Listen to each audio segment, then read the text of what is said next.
आज वर्ल्ड की वन अपने फाइनेस्ट यूनिवर्सिटीज़ के दीक्षांत समारोह में शामिल होने पर मैं खुद को गर्वान्वित महसूस कर रहा हूँ। मैं आपको एक सच बता दूँ, मैं कभी किसी कॉलेज से पास नहीं हुआ और आज पहली बार मैं किसी कॉलेज ग्रेजुएशन सेरेमनी के इतना करीब पहुँचा हूँ। आज मैं आपको अपने जीवन की 3 कहानियाँ सुनाना चाहूँगा। ज़्यादा कुछ नहीं, बस 3 कहानियाँ। मेरी पहली कहानी डॉट्स कनेक्ट के बारे में है। रीड कॉलेज में दाखिला लेने के 6 महीने के अंदर ही मैंने पढ़ाई छोड़ दी, पर मैं उसके 18 महीने बाद तक वहाँ किसी तरह आता जाता रहा। तो सवाल उठता है कि मैंने कॉलेज क्यों छोड़ा। एक्चुअली इसकी शुरुआत मेरे जंग से पहले की है। मेरी बायोलॉजिकल मदर एक यंग अनमैरिड ग्रेजुएट स्टूडेंट थी और वह मुझे किसी और को अडॉप्शन के लिए देना चाहती थी, पर उनकी एक ख्वाहिश थी। उनकी ख्वाहिश थी कि कोई कॉलेज ग्रेजुएट ही मुझे अडॉप्शन करे। सब कुछ बिल्कुल सेट था और मैं एक वकील और उसकी वाइफ के द्वारा अडॉप्शन किया जाने वाला था कि अचानक मुझे देखकर उस कपल ने अपना विचार बदल दिया और डिसाइड किया कि उन्हें लड़का नहीं लड़की चाहिए। इसलिए तब आधी रात को मेरे पेरेंट्स, जो तब वेटिंग लिस्ट में थे, उन्हें कॉल करके बोला गया कि हमारे पास एक बेबी बॉय है, क्या आप उसे गोद लेना चाहेंगे? और उन्होंने झट से हाँ कर दी। पर बाद मेरी बायोलॉजिकल मदर को पता चला कि मेरी माँ ग्रेजुएट नहीं है और पिता तो हाई स्कूल पास भी नहीं है, इसलिए उन्होंने अडॉप्शन पेपर साइन करने से मना कर दिया। पर कुछ महीनों बाद मेरे होने वाले पेरेंट्स के मुझे कॉलेज भेजने के प्रॉमिस के बाद वो मान गए। तो मेरी ज़िंदगी की शुरुआत कुछ इस तरह हुई और 17 साल बाद मैं कॉलेज गया। पर गलती से मैंने स्टैनफोर्ड इतना ही महंगा कॉलेज चुन लिया। मेरे वर्किंग क्लास पेरेंट्स की सारी जमा पूंजी मेरी पढ़ाई में जाने लगी। 6 महीने बाद मुझे इस पढ़ाई में कोई वैल्यू नहीं दिखी। मुझे कुछ आइडिया नहीं था कि मैं अपनी ज़िंदगी में क्या करना चाहता हूँ और कॉलेज मुझे किस तरह से इसमें हेल्प करेगा। और ऊपर से मैं अपने पेरेंट्स की जीवन भर की कमाई कर्ज करते जा रहा था। इसलिए मैंने कॉलेज ड्रॉप आउट करने का निर्णय लिया और सोचा जो होगा अच्छा होगा। उस समय तो यह सब कुछ मेरे लिए काफ़ी डरावना था, पर जब मैं पीछे मुड़कर देखता हूँ तो मुझे लगता है कि ये मेरी ज़िंदगी का one of the best decision था। जैसे ही मैंने कॉलेज छोड़ा, मेरे ऊपर से ज़रूरी क्लासेस करने की बाध्यता ख़त्म हो गई और मैं चुपचाप सिर्फ अपने इंटरेस्ट की क्लासेस करने लगा। ये सब कुछ इतना आसान नहीं था। मेरे पास रहने के लिए कोई रूम नहीं था, इसलिए मुझे दोस्तों के रूम में फर्श पर सोना पड़ता था। मैं कोक की बोतल लौटाने पर मिलने वाले पैसों से खाना खाता था। मैं हर संडे 7 मील पैदल चलकर हरे कृष्णा टेम्पल जाता था ताकि कम से कम हफ्ते में एक दिन पेट भर की खाना खा सकूं। ये मुझे काफ़ी अच्छा लगता था। मैंने अपनी लाइफ में जो कुछ भी अपनी क्यूरियोसिटी और इंट्यूशन की वजह से किया, वो बाद में मेरे लिए प्राइसलेस साबित हुआ। उस समय रीड कॉलेज शायद दुनिया की सबसे अच्छी जगह थी जहाँ कैलीग्राफी सिखाई जाती थी। पूरे कैंपस में हर एक पोस्टर, हर एक लेबल बड़ी खूबसूरती से हाथों से कैलीग्राफ किया होता था। क्योंकि मैं कॉलेज से ड्रॉप आउट कर चुका था, इसलिए मुझे नॉर्मल क्लासेस करने की कोई ज़रूरत नहीं थी। मैंने तय किया कि मैं कैलीग्राफी की क्लासेस करूँगा और इसे अच्छी तरह से सीखूँगा। मैंने सेरिफ और सैंस सेरिफ टाइप फेसेस के बारे में सीखा। अलग अलग लेटर कॉम्बिनेशन के बीच में स्पेस वेरी करना और किसी अच्छी टाइपोग्राफी को क्या चीज़ अच्छा बनाती है, यह भी सीखा। ये खूबसूरत था, इतना आर्टिस्टिक था कि इसे सैंस गोरा कैप्चर नहीं किया जा सकता और ये मुझे बेहद अच्छा लगता था। उस समय ज़रा सी भी उम्मीद नहीं थी कि मैं इन चीज़ों का यूज़ कभी अपनी लाइफ में करूँगा। लेकिन जब 10 साल बाद हम अपना पहला मैकिंटोश कंप्यूटर बना रहे थे, तब मैंने इसे मैक में डिज़ाइन कर दिया और मैक खूबसूरत टाइपोग्राफी युक्त दुनिया का पहला कंप्यूटर बन गया। अगर मैंने कॉलेज से ड्रॉप आउट नहीं किया होता तो मैक में कभी मल्टीपल टाइप फेसेस या प्रोपोर्शनली स्पेस्ड फॉन्ट्स नहीं होते। और क्योंकि विंडोज़ ने मैक की कॉपी की थी तो शायद किसी भी पर्सनल कंप्यूटर में ये चीज़ें नहीं होती। अगर मैंने ड्रॉप आउट नहीं किया होता तो कभी कैलीग्राफी की वो क्लासेस नहीं कर पाता, और फिर शायद पर्सनल कंप्यूटर में जो फॉन्ट्स होते हैं वो होते ही नहीं। ऑफ कोर्स जब मैं कॉलेज में था तब भविष्य में देखकर इन डॉट्स को कनेक्ट करना इम्पॉसिबल था, लेकिन 10 साल बाद जब मैं पीछे मुड़कर देखता हूँ तो सब कुछ बिल्कुल साफ नजर आता है। आप कभी भी फ्यूचर में झांक कर डॉट्स कनेक्ट नहीं कर सकते। आप सिर्फ पास्ट देखकर ही डॉट्स कनेक्ट कर सकते हैं। इसलिए आपको यकीन करना होगा कि अभी जो हो रहा है वह आगे चलकर किसी न किसी तरह आपके फ्यूचर से कनेक्ट हो जाएगा। आपको किसी न किसी चीज में विश्वास करना ही होगा, अपने गट्स में, अपनी डेस्टिनी में, अपनी जिंदगी या फिर अपने कर्म में किसी न किसी चीज में विश करना होगा। मेरी दूसरी कहानी लव और लॉस के बारे में है। मैं जिस चीज को चाहता था वह मुझे जल्दी ही मिल गई।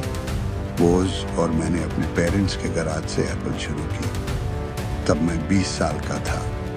हमने बहुत मेहनत की और 10 साल में एप्पल 2 लोगों से बढ़कर हो गई। हमने अभी 1 साल पहले ही अपनी फाइनेस्ट क्रिएशन मैकिंटॉश रिलीज की। मैं 30 का हो गया था और मुझे कंपनी से फायर कर दिया गया। आप अपनी ही बनाई हुई कंपनी से फायर कैसे हो सकते हैं? वेल, जब कंपनी ग्रो होने लगी तब हमने एक टैलेंटेड आदमी को हायर किया। मैंने सोचा कि वो मेरे साथ कंपनी रन करेगा। पहले 1 साल सब कुछ ठीक ठाक चला, लेकिन फिर कंपनी के फ्यूचर विजन को लेके हम दोनों में मतभेद होने लगे। बात बोर्ड ऑफ डायरेक्टर्स तक पहुंच गई और उन लोगों ने उसका साथ दिया। सो एट 30 मुझे निकाल दिया गया, पब्लिकली निकाल दिया गया। जो मेरी पूरी एडल्ट लाइफ का फोकस था वह अब खत्म हो चुका था और यह बिल्कुल ही तबाह करने वाला था। मुझे सचमुच अगले कुछ महीनों तक समझ ही नहीं आया कि मैं क्या करूं।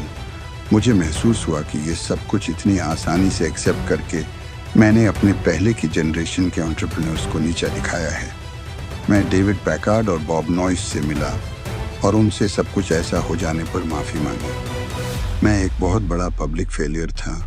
एक बार तो मैंने वैली छोड़कर जाने की भी सोची, पर धीरे धीरे मुझे एहसास हुआ कि मैं जो काम करता हूँ उसके लिए मैं अभी भी पैशनेट हूँ।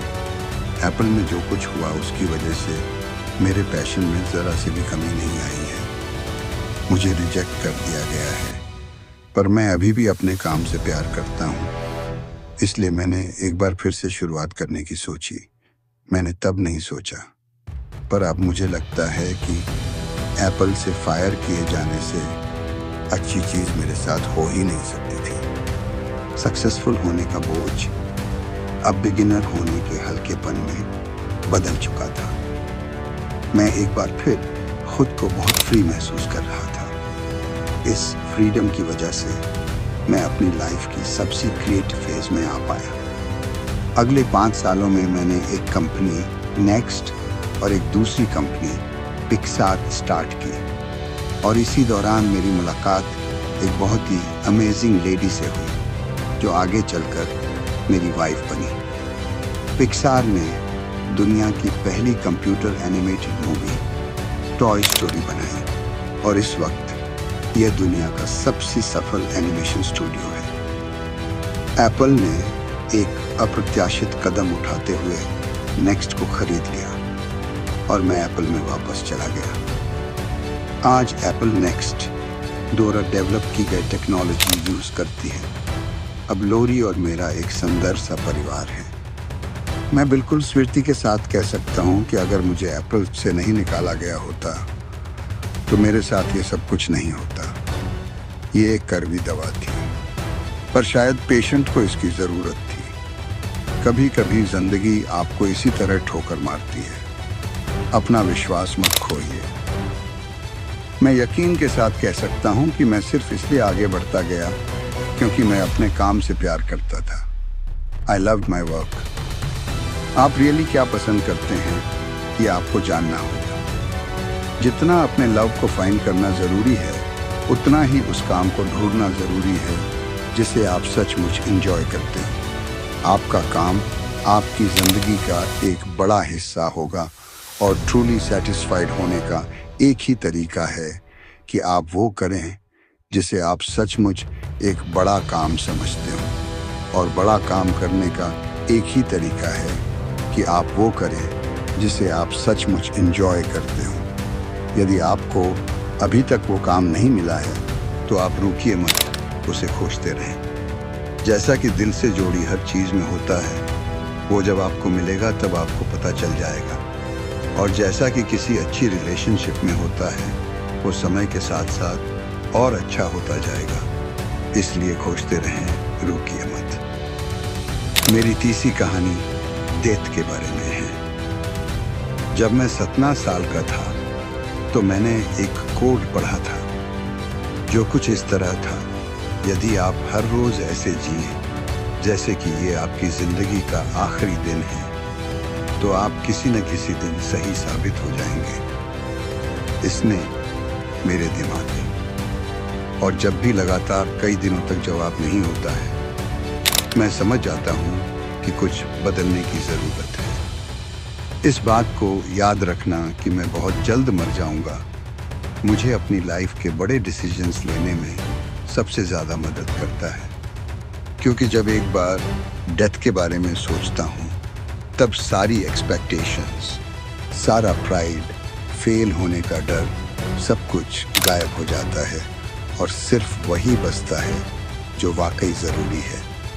इस बात को याद रखना कि एक दिन मरना है किसी चीज़ को खोने के डर को दूर करने का सबसे अच्छा तरीका है। आप पहले से ही निकट हैं। ऐसा कोई रीज़न नहीं कि आप अपने दिल की ना सुने। करीब 1 साल पहले मुझे पता चला कि मुझे कैंसर है। सुबह 7:30 बजे मेरा स्कैन हुआ, जिसमें साफ साफ दिख रहा था कि मेरे पैंक्रियाज में ट्यूमर है। मुझे तो पता भी नहीं था कि पैंक्रियाज होते क्या हैं। डॉक्टर ने लगभग यह कि आप बढ़ने की तैयारी कर लीजिए। इसका मतलब कि आप कोशिश करिए कि आप अपने बच्चों से जो बातें अगले 10 साल में करते हुए अगले कुछ महीनों में कर लीजिए। इसका ये मतलब होता है कि आप सब कुछ व्यवस्थित कर लीजिए ताकि आपके बाद आपकी फैमिली को कम से कम परेशानी हो। इसका ये मतलब होता है कि आप सबको गुड बाय कर दीजिए। मैंने इस डायग्नोसिस के साथ पूरा दिन बिता दिया। फिर शाम को मेरी बायोप्सी हुई, जहां मेरी गले के रास्ते पेट से होते हुए मेरी इंटेस्टाइन में एक एंडोस्कोप डाला गया और एक सुई से ट्यूमर से कुछ सेल्स निकाले गए। मैं तो बेहोश था, पर मेरी वाइफ जो वहां मौजूद थी, उसने बताया कि जब डॉक्टर ने माइक्रोस्कोप से मेरे सेल्स देखे तो वह रो पड़ा। दरअसल सेल्स देखकर डॉक्टर समझ गया कि मुझे एक बहुत ही दुर्लभ प्रकार का पैंक्रियाटिक कैंसर है जो सर्जरी से ठीक हो सकता है। मेरी सर्जरी हुई और सौभाग्य से अब मैं ठीक हूँ। मौत के इतना करीब मैं इससे पहले कभी नहीं पहुँचा और उम्मीद करता हूँ कि अगले कुछ दशकों तक पहुँचूं भी नहीं। ये सब देखने के बाद मैं और भी विश्वास के साथ कह सकता हूँ कि death is a useful but intellectual concept है। कोई मरना नहीं चाहता है, यहाँ तक कि जो लोग स्वर्ग जाना चाहते हैं वो भी। फिर भी मौत वो मंजिल है जिसे हम सब शेयर करते हैं। आज तक इससे कोई बचा नहीं है और ऐसा ही होना चाहिए, क्योंकि शायद मौत ही इस जिंदगी का सबसे बड़ा आविष्कार है। इतना ड्रामेटिक होने के लिए मैं माफ़ी चाहता हूँ, पर यह सच है। आपका समय सीमित है, इसलिए इसे किसी और की ज़िंदगी जीकर व्यर्थ मत कीजिए। बेकार की सोच में मत फंसिए। अपनी ज़िंदगी को दूसरों के हिसाब से मत चलाइए। औरों के विचारों के शोर में अपने अंदर की आवाज़ को, अपने इंट्यूशन को मत डूबने दीजिए। होता था तब एक अद्भुत publication the whole earth catalog हुआ करता था, जो मेरी जनरेशन्स की बाइबल्स में से एक था। इसे स्टुअर्ट ब्रान नाम के एक व्यक्ति जो यहाँ मेलॉन पार्क से ज़्यादा दूर नहीं रहता था, ने बनाया था, और इसने इसे अपना पोएटिक टच देके बड़ा ही जीवंत बना दिया था। ये 7 के दशक की बात है, जब कंप्यूटर और डेस्कटॉप पे क्लिक करती थी। पूरा कैटलॉग टाइपराइटर, सिजर्स और पोलराइड कैमरास की मदद से बनाया जाता था।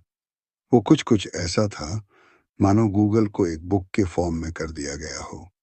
वो भी गूगल के आने के 35 साल पहले। वो एक आदर्श था, अच्छे टूल्स और महान विचारों से भरा हुआ था। स्टुअर्ट और उनके टीम ने द होल अर्थ कैटलॉग के कई इश्यूज निकाले और अंत में एक फाइनल इशू निकाला। ये 70 के दशक का मध्य था और तब मैं आपके जितना था। फाइनल इशू के बैक कवर पे प्रातःकाल की किसी सड़क का एक विषय था। वो कुछ ऐसी सड़क थी जिस पे आप एडवेंचरस हो तो किसी से लिफ्ट मांगना चाहेंगे, और जिस पिक्चर के नीचे लिखा था, रहने हंग्री, रहने फूलिश। ये उनका फेयरवेल मैसेज था जब उन्होंने साइन ऑफ किया, स्टे हंग्री, स्टे फूलिश। और मैंने अपने लिए हमेशा यही विश किया है। और अब जब आप लोग यहाँ से ग्रेजुएट हो रहे हैं तो मैं आपके लिए भी यही विश करता हूँ, stay hungry, stay foolish. Thank you all very much.